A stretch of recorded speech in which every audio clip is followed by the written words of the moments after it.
Agora deu. Eba! Flash. Tá aparecendo para todo mundo?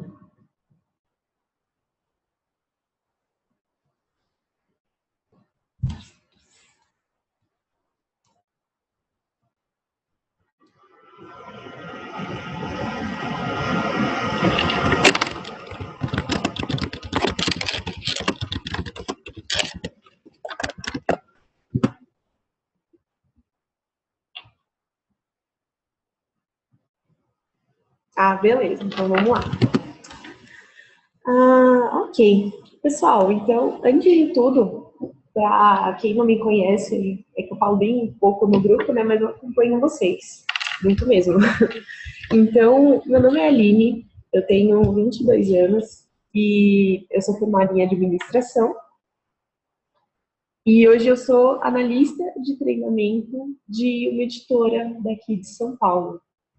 Então, eu faço treinamento de sistemas, faço treinamento de produto. Então, eu trabalho bastante com essa parte de dinâmica e tal, até por isso que eu fui atrás do curso, né, onde tudo isso começou. Eu sempre gostei de ler o gênero fantasia, que é o gênero que a gente vai apresentar hoje, que eu vou apresentar hoje, que é as Crônicas de Nárnia. Então, assim, eu sou uma pessoa que ama O Senhor dos Anéis, que já leu a série inteira do Harry Potter, e, enfim, eu sou muito fã desse tipo de leitura. Eu gosto de ler de tudo um pouco, esse é meu tipo preferido, ok? Então, o livro que eu escolhi foi A Caveira de Prata, do Lewis. Vamos lá. Se eu estiver falando errado, tá, gente? Eu não sei. Tá. Então, começando, né? Essa sigla aí na capa do livro, do C.S. Lewis, ele é o nome de Cliff Staples Lewis. Ele é um cara que ele nasceu em Belfast, na Irlanda, em 1898. E uma coisa que eu achei super interessante, ele é amigo do Tolkien, do cara que escreveu a trilogia do Senhor dos Anéis. E ele e mais outros autores, e também o Tolkien também, eles participavam de um grupo criado pelo Lewis e pelo Tolkien, que chamava os Inklings, que era um grupo de gente que escrevia livro e sobre do gênero fantasia. E eles gostavam de ficar discutindo, escrevendo sobre esse tipo de literatura. Ele também foi professor de literatura medieval e renascentista na Universidade de Cambridge. Ele nasceu na Irlanda, mas ele morou na Inglaterra, ok? E ele era o cara que era ateu e ele se converteu ao cristianismo e ele fez algumas das obras dele, que uma delas chama Carta de um Diabo a Seu Aprendiz e Cristianismo Puro, se remete a essa mudança que o cristianismo teve na vida dele. Quem prestar atenção, quem lê todo o livro ou futuramente acompanhar todos os filmes, né? Não sei se todos saíram em filme, mas vai perceber que as Crônicas de Nárnia têm uma forte influência do cristianismo. Se você começa a ligar os pontinhos, se você começa a prestar atenção no que cada personagem significa, você vai ver uma grande influência do cristianismo. Mas mesmo assim, você consegue ler, mesmo sem ligar a religião. Mas se você começar a ligar os pontinhos, você vê que tem uma ligação sim. As Crônicas de Nárnia. A gente está falando aqui sobre A Cadeira de Prata, que é o livro que eu vou falar. Mas, na verdade, As Crônicas de Nárnia é uma coletânea de 7 livros ao todo. O primeiro que ele publicou foi O Leão, a Feiticeira e o Guarda-Roupa. E é até o livro que tem o filme. Foi o primeiro filme que saiu, né? E também foi o primeiro livro. Só que esse livro, depois de toda a sequência pronta, cronologicamente ele não é o primeiro. O primeiro é O Sobrinho do Mago, que para quem lê o livro ele vai contar de como surgiu Nárnia. É realmente muito bom. Então vem O Sobrinho do Mago contando como surgiu Nárnia, O Leão, a Feiticeira e o Guarda-Roupa, que acho que a maioria já conhece por causa do filme, que conta como os 4 irmãos Belfast chegam em Nárnia.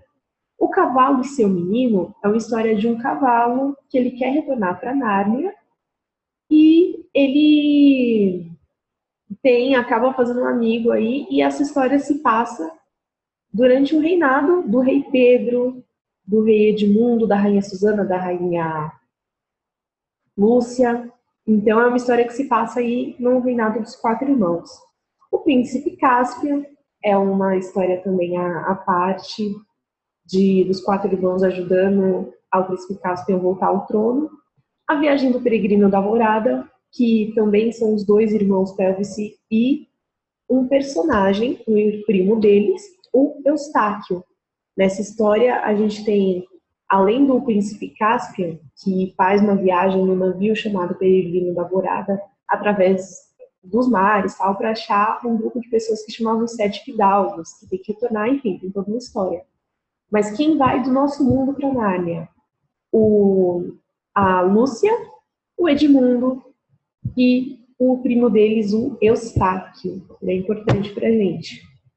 Depois da viagem do peregrino da Alvorada, tem a Cadeira de Prata, que é o livro de hoje. E ele finaliza toda a história de Nárnia com um livro que chama A Última Batalha. Esse último ele ganhou o prêmio Carnegie Medal, que é um dos maiores prêmios na parte de literatura infantil, ok? Eu quis ressaltar a parte de gênero e linguagem porque eu achei muito interessante. A parte do gênero, ela é classificada como uma obra de fantasia.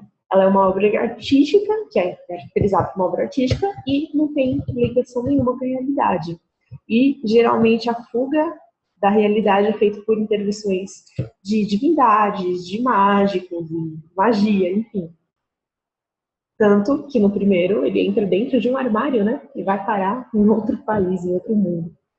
Para quem quiser ler o livro, eu recomendo muito. Por quê? Apesar, para quem acompanhou, por exemplo, Harry Potter, sabe que um livro desse aqui, ó, esse é o livro, tá, gente? Sabe que um livro dessa grossura é simplesmente um da saga inteira. Esse aqui é um volume único, então aqui eu tenho 7 livros.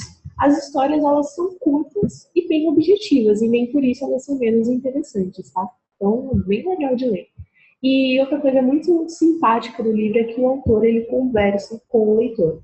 Ele tá lá descrevendo a história, e ele abre um parênteses e fala com você que ele vai te contar uma história depois, ou que essa história não cabe agora, mas é bem legal. Eu já tive a oportunidade de ler textos do Lewis em outras situações, na aula de filosofia da faculdade, e ele segue o mesmo ritmo. É bem interessante ler esta pessoa. E, chegando finalmente aí ao nosso livro, A Cadeira de Prata, o livro ele inicia com uma menina que chama Adil Paul e o Eustáquio, que é o primo dos irmãos Pelvice, que eu citei agora há pouco. Ela tá chorando no ginásio porque algumas pessoas na escola mexeram com ela e ela não gosta. E o Eustáquio ele vai atrás dela para ampará-la. E ela realmente ela se assusta um pouco com a presença dele, tentando aparar o choro da Jill, né? E ela comenta que ele tá mudado, que no ano passado ele não era assim, ele era uma pessoa mais chata. E nesse ano ela fala que ele tá uma pessoa mais legal, que alterou um pouco o comportamento dele. E ele fala que realmente ele mudou porque ele esteve num lugar mágico e que ele tinha ainda esperança de voltar para lá. Ele explica que Jill com os primos dele e tudo mais, e que ele falou que queria voltar para lá, que ele tinha essa esperança. Então a Jill e o Eustáquio, eles começam a pedir para o Aslan, que é a maior autoridade de Nárnia, é um leão. E é como se fosse ele é maior que um rei, até, para os narnianos. E eles começam a pedir para o Aslan para ir para Nárnia. Eles fecham os olhos e começam a pedir. Até coloquei uma fala do livro aqui. Aslan, Aslan, Aslan, repetiu Jill, que é quando ela está pedindo para ele.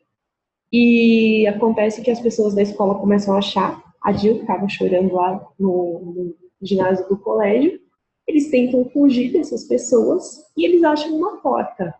Essa porta que era para dar por um tempo cinza, por um lugar, enfim, que eles já conheciam, abriu um clarão que feriu os olhos dele. E aí a gente chega no capítulo 2. Quando eles conseguiram ver onde realmente eles estavam na beira de um penhasco muito alto. E a Jill viu que o Eustáquio caiu desse penhasco, como se ele voasse, enfim, ele desapareceu. E ela não sabia onde estava, o amigo dela tinha acabado de cair no penhasco, ela começou a chorar. Uma frase que eu achei muito interessante do livro, eu até coloquei no slide: chorar funciona mais ou menos enquanto dura. Porém, mais cedo ou mais tarde, é preciso parar de chorar e tomar uma decisão. É uma coisa legal porque chorar faz bem, a gente tem que agir também, né? A Jill, ela para de chorar e ela vê que tem um leão gigante, imponente, se aproximando dela. Esse leão é o Aslan. E ele já sabe de toda essa história, né? E ele fala que ela e o Eustáquio estão em Nárnia porque ele chamou. Eu só entro em Nárnia quando o Aslan chama, né? E que eles tinham uma missão naquele país, o príncipe perdido, ok? E ele falou que como que eles iam encontrar esse príncipe perdido? Seguindo 4 sinais. O Eustáquio, assim que ele chegasse em Nárnia, ele encontraria um velho amigo que ele teria que cumprimentá-lo. O segundo é que eles deveriam viajar até a cidade de ruínas da Terra dos Gigantes, ok? O terceiro, que eles encontrariam uma inscrição numa pedra da cidade e deveriam seguir as instruções que estariam nessa pedra. E o quarto, eles reconheceriam o príncipe perdido, se eles encontrassem ele, porque ele vai ser a primeira pessoa em toda viagem que pedirá alguma coisa em meu nome, no caso, do Aslan falando. Então seria a primeira pessoa que ia pedir alguma coisa no nome de Aslan. E esses são os 4 sinais que o Aslan conta para Jill, e ele acaba assoprando ela para Nárnia. No caso, eles estavam na terra de Aslan, que foi o que ele fez com o Eustáquio. Ele não caiu no penhasco. O Aslan assoprou ele primeiro, e depois, quando a Jill chegou, ele explicou a missão deles em Nárnia e assoprou a Jill também para Nárnia. No capítulo 3, assim que ela chega flutuando em Nárnia, né, ela vê que o Eustáquio já está lá. E tem um rei muito velho se despedindo da população e entrando num navio. E ela explica toda a história para ele e o Eustáquio demora um pouco para entender que aquele rei velho é o príncipe Caspian. A gente tem um livro que conta a história do príncipe Caspian, só que o que acontece? O tempo em Nárnia não é o mesmo tempo do nosso mundo. Então, passaram-se 70 anos desde a última vez que o Eustáquio esteve em Nárnia. Então, o príncipe Caspian, que ele conheceu ainda jovem, um adolescente praticamente, ele era um senhor já de quase, sei lá, 85 anos, e ele estava partindo. O Eustáquio não reconheceu o príncipe Caspian porque ele já estava velho. Então, esse amigo que ele devia cumprimentar, que no caso seria o príncipe Caspian, já foi o primeiro sinal, porque ele não cumprimentou. Ele já teria uma ajuda se ele fizesse isso, e ele não fez. Uma coruja gigante, tá uma população, todo vendo o rei partir no navio e tudo mais. Uma coruja chega voando e questiona, ela fala: eu vi vocês voando, como é que vocês chegaram até aqui? A Jill explica para a coruja que eles estão lá para procurar o príncipe perdido, e a coruja fala com o anão que ficou responsável pelo castelo, e eles acabam ficando no castelo. Mas a coruja só pediu para não falar para esse anão que eles estavam procurando o príncipe perdido. Vocês já vão entender por quê. À noite, essa coruja bate na porta, na janela da Jill, e acaba levando ela e o Eustáquio para uma reunião de corujas gigantes. Eles vão voando nas costas da coruja.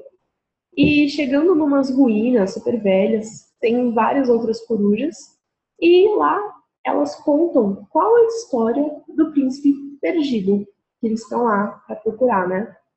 O rei Caspian, no caso, ele era casado, tinha um único filho, herdeiro do trono, e um dia a esposa, a rainha, né, e o príncipe, eles foram num campo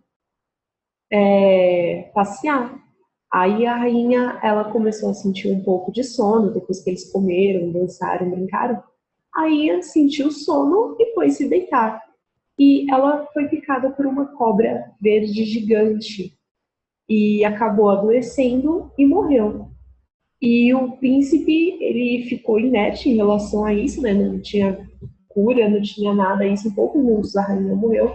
E ele acabou querendo se vingar dessa cobra. Então ele ia todos os dias para o mesmo campo que a mãe dele foi picada, porque ele queria achar essa cobra. E depois de uns tempos ele sumiu. E o rei Caspian acabou proibindo, depois de um bom tempo, as buscas pelo filho, porque todas as pessoas que iam em busca do filho não voltavam. Então ele começou a perder amigos, gente de confiança, e ele não achou que era justo todo mundo começar a morrer porque estavam procurando o filho dele. Então ele acabou proibindo as buscas ao príncipe. Por isso que a coruja pediu para não contar para o anão que cuidava do castelo enquanto o rei estava fora, para falar que eles estavam lá procurando um príncipe perdido, senão o anão não ia deixar ele sair. Tanto que eles saíram voando numa coruja. Essa mesma coruja, ela leva eles até um, um narniano que mora perto de um brejo, e ele é um tipo de pessoa que chama Paulama. Ele é uma pessoa muito alta, de pele escura e tem o pé de pato. Ele é um narniano, né? Uma das criaturas fantásticas. Aí não tem muito o que explicar do que é um Paulama.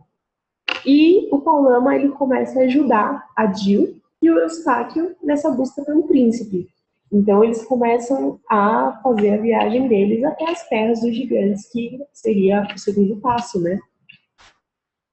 Eles procurando essa terra, no meio da viagem, eles encontram com uma dama muito bonita, vestida de verde, e um cavalheiro todo vestido de negro, com armadura preta, sem falar nada. E eles acabam contando para essa dama o que eles estão querendo fazer, para onde eles estão querendo ir. E eles falam que eles estão querendo para a cidade dos gigantes e tudo mais.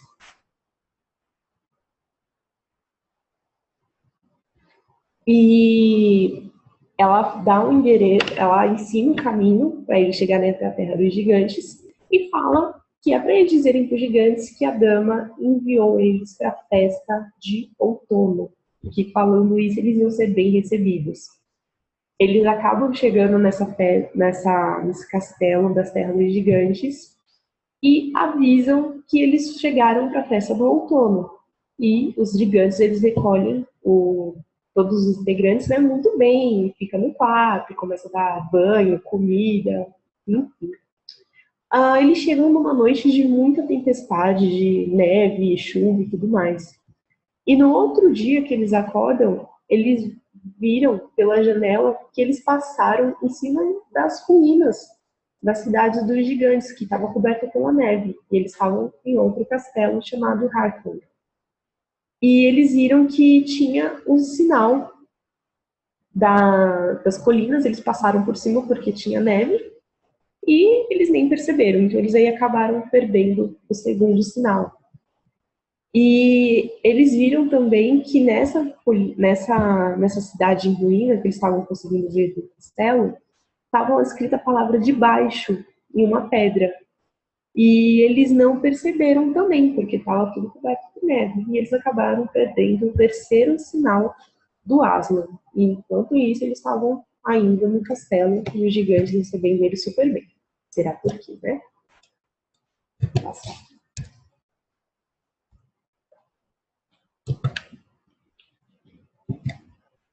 E uma das coisas que eles começaram a explorar esse castelo, que esses gigantes receberam eles e tudo mais, eles entraram na cozinha enquanto uma giganta que estava cozinhando dormiu.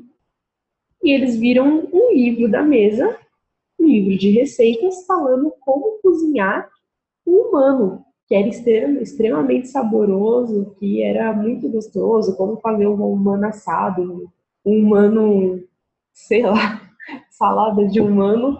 E eles descobriram que aquela dama mandou eles para a morte, falando que tinha mandado eles lá para a festa de outono. A festa de outono nada mais era do que almoçar os pobres coitados, né? Então eles acabaram arranjando um jeito de fugir desse castelo. Ela, o Eustáquio e o Paulama. Eles Quando eles estavam fugindo, a cavalaria do rei acabou vendo eles e perseguindo. Então eles começaram a correr muito para conseguir fugir. E eles acabaram entrando numa gruta muito escura. Eles andaram um pouco nessa gruta e eles escutaram uma pessoa falando: alto lá, quem vem aí? E eles falaram: a gente tem um exército aqui. Quando eles conseguiram ver um pouquinho de luz das pessoas que estavam falando com eles viram que era como se fosse um bando de anões estranhos que moravam dentro dessa gruta. E eles viraram prisioneiros dentro desse grupo de anões. Então esses anões eles começaram a andar por dentro dessa gruta, andaram muito, muito, muito e eles saíram numa cidade subterrânea, era o reino do submundo. E lá no reino do submundo também tinha um castelo onde eles encontraram a mesma dama verde que eles encontraram na estrada. E eles ficaram bem nervosos, porque foi aquela pessoa que mandou eles para a boca dos gigantes, né? E o cavaleiro continuava lá. Só que aí ele se revelou. Ele era uma pessoa, um jovem de cabelos claros, que ficava falando que a rainha dele era melhor, que não tinha uma rainha mais bondosa do que aquela, e que ia casar com ela quando ele fosse rei do reino de cima, que era o que ela estava prometendo para ele. E eles estranhavam o comportamento desse jovem, porque ele era muito apaixonado, né, estranho, por essa rainha. E eles acharam estranho, porque essa dama fez mal para eles. Como é que esse moço podia ser tão apaixonado por ela, né? A noite foi passando, eles ainda no castelo dessa rainha, né? Dessa dama de verde. E o cavaleiro ele falou que passava por certas turbulências, né? Por certas dificuldades à noite. E por isso ele era amarrado numa cadeira de prata. E ele falou: qualquer coisa que eu peça, por favor, não me solte. E eles acabaram assistindo uns delírios do príncipe e tudo mais. E esse príncipe, esse cavalheiro, começou a ter delírios e ele falou isso: em nome de Aslan, por favor, me soltem. Esse era o quarto sinal do Aslan, né? Então eles ficaram um pouco na dúvida porque eu solto ou não solto, mas aí eles perceberam que era o quarto sinal do Aslan. Quando eles conseguiram desamarrar esse cavaleiro da cadeira, ele se transformou. É aquilo que estava estranho, que parecia que ele estava apaixonado pela rainha e tudo mais. Ele retomou a consciência. E aí ele pegou uma arma, uma espada, e destruiu essa cadeira de prata. E aí você entende que essa pessoa era o príncipe Gillian. Então você entende que ele foi capturado por essa dama verde e estava vivendo no submundo com ela, né? E quais eram as intenções da rainha? Era invadir Nárnia. Ela estava cavando um túnel do submundo para o reino de cima e invadir Nárnia e fazer do Gillian rei daquilo que ele já é rei. Mas enfim, né? Já não dá, você viu que já não dava para confiar nessa dama de verde. Quando eles perceberam, a rainha percebeu que ele destruiu a cadeira de prata e que as três pessoas tinham ajudado ele, ela se transformou, ela tentou enfeitiçar ele de novo, falando que só existia o mundo dela, que não existia um reino de cima. E eles começaram a ficar ludibriados, só que aí eles foram mais fortes e responderam à rainha que existia assim um mundo de cima, que eles iam sair de lá. Ela muito brava, vendo que a cadeira estava quebrada, vendo que eles não acreditavam nela, virou uma serpente verde gigante. E aí você entende, né, que foi essa serpente que matou a mãe dele. E depois de muita luta eles conseguem matar essa serpente, sendo assim matando a rainha do submundo. E ela, enquanto viva, tinha um feitiço no submundo que era para o submundo continuar na escuridão e tudo mais. Porém, com a morte dela, o submundo ele começou a acabar. Então, até o mar que tinha no submundo começou a subir, começaram a ter explosões e o submundo ele foi se destruindo. Eles conseguiram achar um caminho, ainda contaram com uma pessoa do submundo para ajudar eles até chegar a uma fresta, né? Uma fresta que viesse de volta para o nosso mundo. E a Jill, subindo no ombro do Paulama para tentar ver o que tinha depois dessa fresta, ela desapareceu. Puxaram ela para cima. E é muito engraçado porque você leva um susto com o título do capítulo. Mas o que acontece? A Jill, ela viu Fauno dançando, ela viu Fada, ela viu alguns animais falantes, e eles acabaram puxando ela dessa fresta. E é interessante porque essa fresta estava dando logo no coração de Nárnia. Então, quando eles puxaram ela, ela avisou, olha, o príncipe Hylian está lá embaixo. Os anões trouxeram picaretas, os centauros, os palmos, e eles começaram a cavar a terra. E eles acabaram indo de encontro com o túnel, né, que estava sendo aberto lá pela rainha. E o príncipe Hylian voltou para Nárnia. Quando ele consegue chegar em Nárnia, o Caspian ele está voltando do fim do mundo e eles ainda se encontram. O Caspian, o pai dele, abençoa o filho e morre. Acontece o funeral e tudo mais, mas eles acabaram cumprindo a missão para qual eles foram chamados para Nárnia. E eles acabam voltando para casa. Algumas considerações que eu fiz de toda essa história. Desejar, algumas coisas que a gente pode aprender, né? Desejar e saber que você pode conseguir um lugar melhor. Tudo bem que é um mundo mágico, você faz o transporte por meio de magia e tudo mais. Mas uma coisa que dá para considerar é se você não gosta do lugar que você está, se você não gosta de uma tarefa que você está fazendo, por exemplo, de um trabalho, você saber que você pode conseguir uma coisa melhor. Se você quer realmente, trabalha para isso, você sabe que você pode